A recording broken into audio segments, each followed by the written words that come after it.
Burung hantu, biologi dan kondisi saat ini. Berbicara tentang hantu, pasti konotasinya menyeramkan atau menakutkan. Sama halnya dengan burung hantu, di beberapa daerah keberadaannya dianggap menyeramkan. Dari ciri fisik, perilakunya sering dikaitkan dengan suasana menakutkan atau menyeramkan. Meskipun demikian, burung hantu tetap mempunyai ciri khas dan unik yang berbeda dengan jenis burung pada umumnya. Secara penampilan fisik, burung hantu jantan dan betina serupa. Namun umumnya ukuran burung betina lebih besar dibandingkan burung jantan. Menurut biologi, burung hantu adalah makhluk hidup sama halnya dengan makhluk hidup lainnya. Memiliki ciri-ciri yang sama, yaitu diantaranya bernapas, butuh makan dan minum, bergerak, peka terhadap rangsang, ekskresi, tumbuh dan berkembang, dan lain-lain. Nah, itu semua kita pelajari dalam materi pelajaran biologi. Menurut kalian, apakah benar burung hantu menakutkan atau menyeramkan karena dianggap membawa pesan kematian?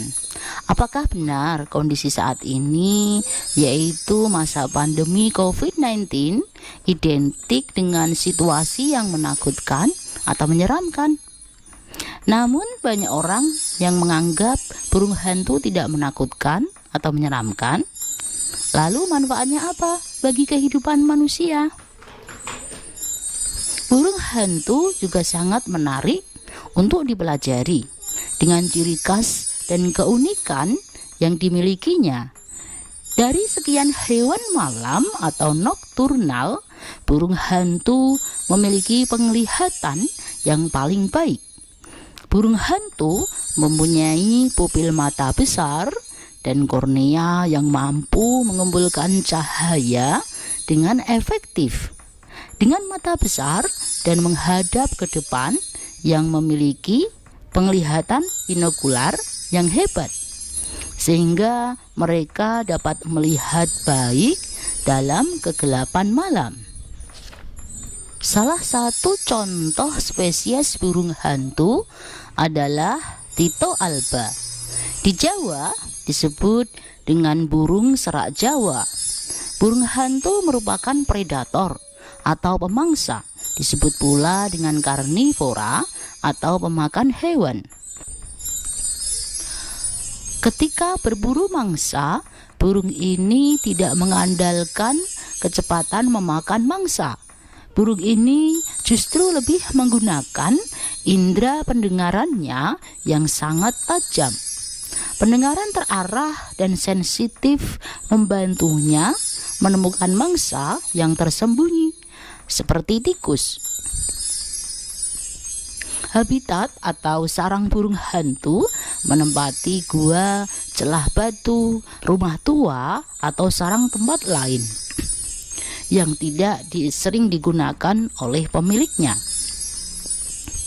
Sarang burung ini konotasinya memang menakutkan, dan tempatnya juga sepi, umumnya berada dekat dengan pepohonan atau di dalam hutan. Nah, menurut kalian, seram atau tidak kita membicarakan burung hantu? Coba kita kaitkan dengan kondisi saat ini di Indonesia, dengan kasus COVID-19 yang meningkat tajam. Setiap hari hampir kita selalu mendengar berita kematian, tidak mengenal waktu, hari, dan usia seseorang. Pandemi COVID-19 melahirkan krisis ekonomi yang belum pernah dialami sebelumnya. Tidak hanya krisis ekonomi, krisis kesehatan juga merupakan yang terberat yang dialami Indonesia sejak merdeka. Pemerintah pun berupaya mencari solusi dengan melakukan penyesuaian yang paling optimal. Dengan mencoba melihat keseimbangan antara kesehatan atau kehidupan dengan penghidupan, upaya pemerintah dengan pemberlakuan pembatasan kegiatan masyarakat atau PPKM merupakan upaya menyeimbangkan supaya masyarakat masih dapat bekerja mencari penghidupan namun tetap menjaga kesehatan. Dengan cukup istirahat atau membatasi aktivitas, imun tubuh akan meningkat dan tidak mudah terinfeksi oleh virus corona. Bagi yang sudah terinfeksi virus corona, dengan banyak istirahat akan membantu pembentukan sistem imun dan membantu proses penyembuhan. Berbicara tentang virus corona, sebenarnya lebih ditekankan bagaimana kita menyikapinya. Gaya hidup sehat memanglah sangat penting. Di masa pandemi COVID-19, wajib menjaga protokol kesehatan, pakai masker, dan sesering mungkin cuci tangan.